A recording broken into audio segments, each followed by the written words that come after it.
Welcome. I'm Ian Wilson, Creative Director and Co-Principal at Build Create Studios.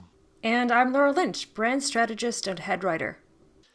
Whether it's a new business or trying to grow an existing company, the work to keep your brand in alignment with your audience is one of those things that seems really important in theory and is really important in practice, but it's a lot easier to talk about than to actually take action on. So today, let's dig into what brand alignment means, some common pitfalls we've seen folks get stuck in, and some meaty questions you can ask yourself and your team to help find clarity. Laura, this is something you work with people a lot on. What's the biggest stumbling block you see people hit? Yeah, so a few years ago, I was in a meeting with a client discussing their new product launch, and I asked them a question which to me was this very fundamental brand question. And his response stuck out to me like a sore thumb. I asked him, "Who is your audience?" And what he said was, "Everyone.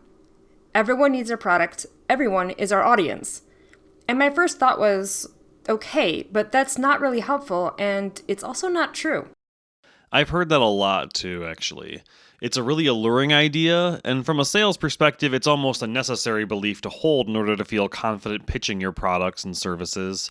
But when it comes to marketing and getting a conversation started with someone new when you're not in the same room with them, it's a lot different. And the same people that say that everyone's their customer probably have very little trouble identifying their best versus their worst customers, but we'll hit on that later. I completely get it though. You want to feel like you can be that one-size-fits-all solution that everybody needs, but does that really ever feel genuine? Oh, it's a total trap. People are so convinced that they should appeal to everyone and be universally desirable, but that mindset just leads to generic messaging, which is the opposite of what's actually best for your brand and for your company. People aren't looking for one size fits all. They're looking for tailored solutions that fit. From a customer perspective, nothing feels better than finding a product or service that doesn't just resolve their pain point, but does so in a way that feels right for them. Conveying authenticity is at the heart of our philosophy. People don't have to go very far to find a boilerplate brand experience that feels like it's come off of an assembly line. So something that goes deeper tends to stand out immediately. And when we talk about aligning your brand with your audience and creating a brand experience that feels authentic, we're talking about all of the ways your brand shows up in the world, from the words and imagery you use to talk about yourself down to the work culture you cultivate among your staff.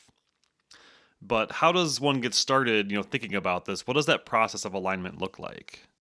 Well, in a nutshell, building that connection is really about three things: knowing your brand, knowing your audience, and then identifying the places where your brand and your audience overlap.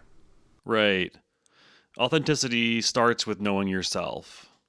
Knowing your brand means understanding and living your values. And when you know that about yourself, who you are, what you do best, and why you do what you do, it's easier to find the people out there who are not just a good fit, but are the best fit.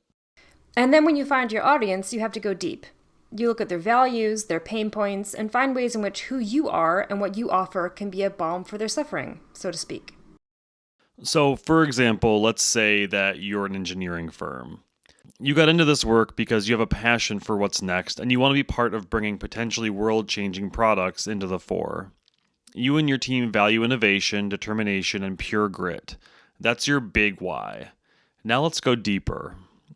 Sure, everyone could hypothetically use your services, but who's the most in alignment with your passion and values? In this case, I'm hearing that startups really have your heart, but that's still a really big slice. So let's go even deeper. Because you love working with underdogs, you've developed processes that are lean and efficient, allowing you to do more rapid prototyping on a shoestring budget. Now, from that, we're seeing that the folks you are the most passionate about working with are probably the scrappy startups that haven't gotten their big funding yet. You've already started taking their concerns to heart, and your passion for innovation is in alignment. But does your brand really represent that? Exactly. You need to zoom back out. If your brand is positioning itself as the best solution for everyone, from the underdogs who are your true passion, all the way up to enterprise corporations, you're probably going to miss both audiences. The underdogs will assume you have bigger fish to fry and don't have the time to work with them, while the corporations will assume you don't have the capacity to meet their needs. On the other hand, if your headline messaging says, "We've honed our services to help startups become industry disruptors," no one is going to have any doubts about your mission or about where your passions lie. Finding that passion is central to a lot of our branding work. Both your own passion, why you're doing your work, and why your audience does what they do. We live at the intersection of people, purpose, and process.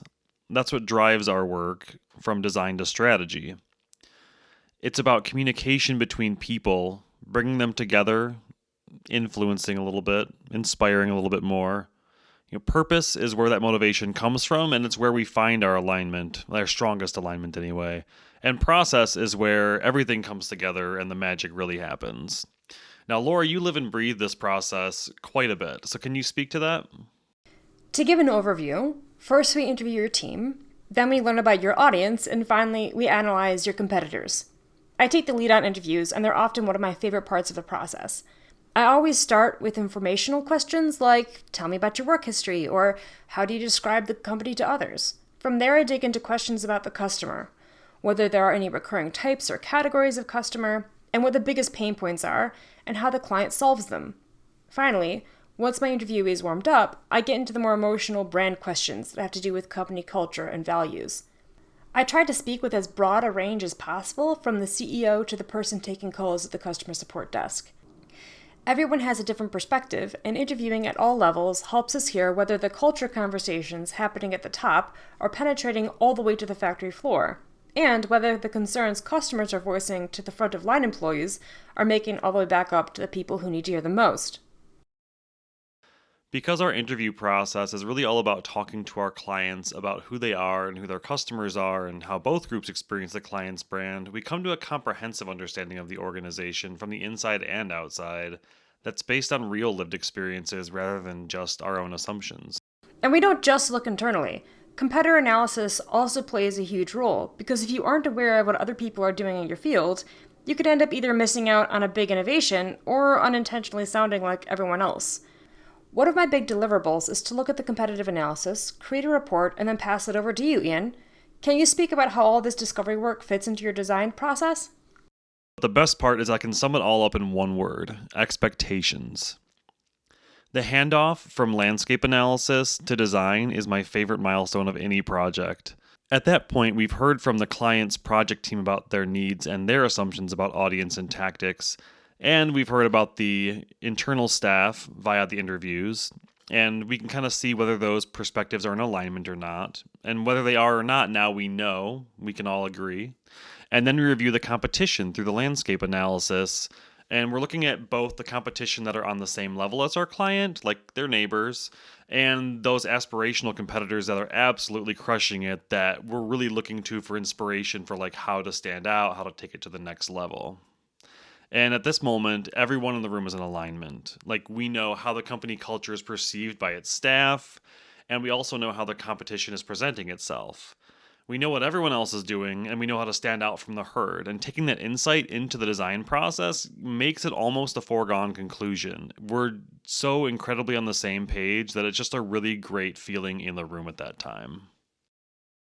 I love how alignment is our real buzzword here, right? We're talking all about brand alignment between the brand and the customer, but we're also talking about our own alignment with our clients and how we all get on the same page by going through this process.